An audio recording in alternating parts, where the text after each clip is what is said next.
ହେଇନି ଆମେ ଭଲ ଜିନିଷ କିଛି ଭାବି ପାରିବାନି, ଭଲ ଜିନିଷ କିଛି କରିପାରିବାନି। ଏ ଜୀବନଟା ପାଇଛେ କେବଳ ଅନ୍ୟ ପାଇଁ, ଅନ୍ୟର ସୁଖ ଶାନ୍ତି ମଙ୍ଗଳ ଭିତରୁ ସମସ୍ତଙ୍କୁ ଖୁସି କରିବା ପାଇଁ। କାହିଁକି ନା ପ୍ରତ୍ୟେକ ଜୀବ ଜଗତ ଯେଉଁମାନେ ବି ଆଜି ପରମ ପୁରୁଷଙ୍କର ଦୟାରୁ এই ଧରାବତରଣ କରିଛନ୍ତି, এই ପ୍ରତ୍ୟେକଟା ପ୍ରାଣୀ ବୃକ୍ଷ ଲତା ସମସ୍ତଙ୍କର ଗୋଟିଏ ଗୋଟିଏ ଧର୍ମ ଅଛି। ଏ ମଣିଷର ବି ଗୋଟିଏ ଧର୍ମ ଅଛି। ଏ ଗଛଲତାର ଯେ ଧର୍ମ, ସେ ପରିବେଶକୁ ଅମ୍ଳଜାନ ଦବ, ପରିବେଶକୁ ସୁରକ୍ଷା ରଖିବ। এই যে ଶାଗୁଣା ଚିଲ ବୁଲୁଛନ୍ତି, ସେମାନଙ୍କର କାମ ପରିବେଶକୁ ସଫା ରଖିବା। ମାଛ ଅଛି, ଜଳଟାକୁ ସଫା ରଖିବ।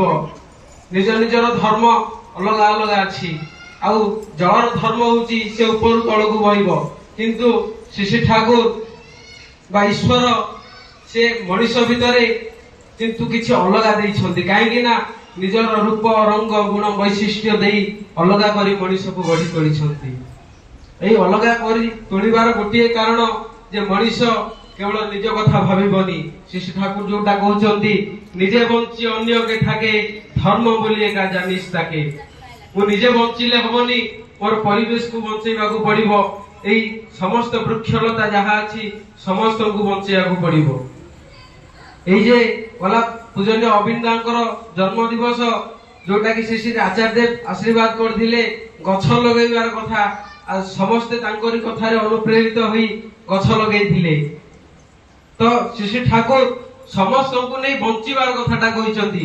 এই ଉଦ୍ଭିଦ ପ୍ରାଣୀ ଜଗତ ସମସ୍ତଙ୍କୁ ନେଇ ବଞ୍ଚିବାର କଥାଟା କହିଛନ୍ତି, ନିଜର ସମାଜକୁ ନେଇ ବଞ୍ଚିବାର କଥାଟା କହିଛନ୍ତି।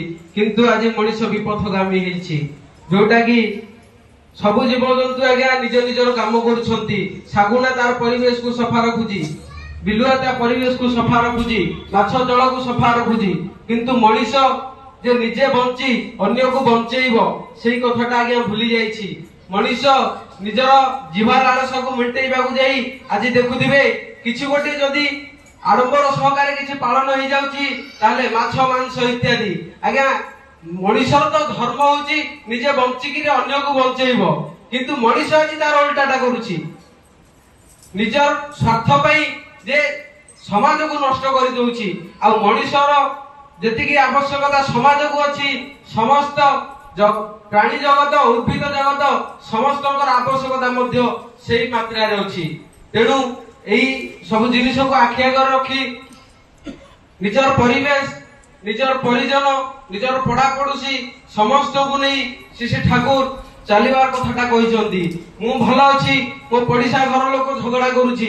ଆଜ୍ଞା ସବୁବେଳେ ରାତିରୁ ଉଠିଲେ, ସେଜରୁ ଉଠିଲା ପରଠୁ ସେଜକୁ ଗଲା ପର୍ଯ୍ୟନ୍ତ ଗାଳି ଗାଳି ଗାଳି ଗାଳି, ତା ଘରେ ଝଗଡା ଲାଗୁଛି, ଆ ଘରେ ଝଗଡା ଲାଗୁଛି।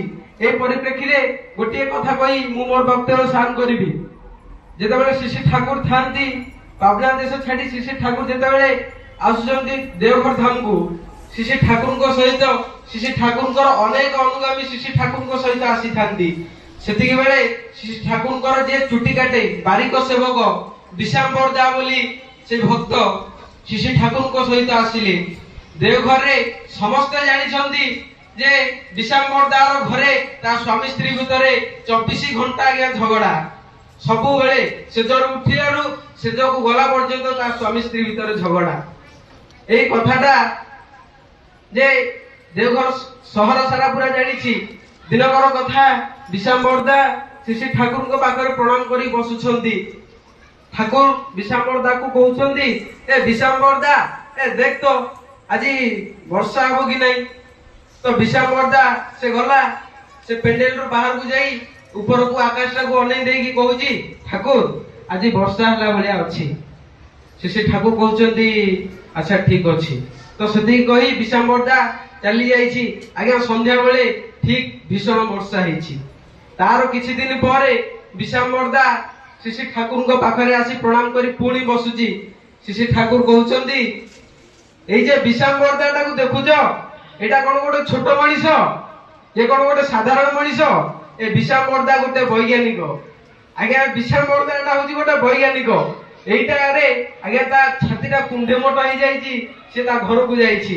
তার কিছু দিন পরে সে গোটে সমাজ পেপার ধরি তা ঘর আগে বসি পড়ুছি।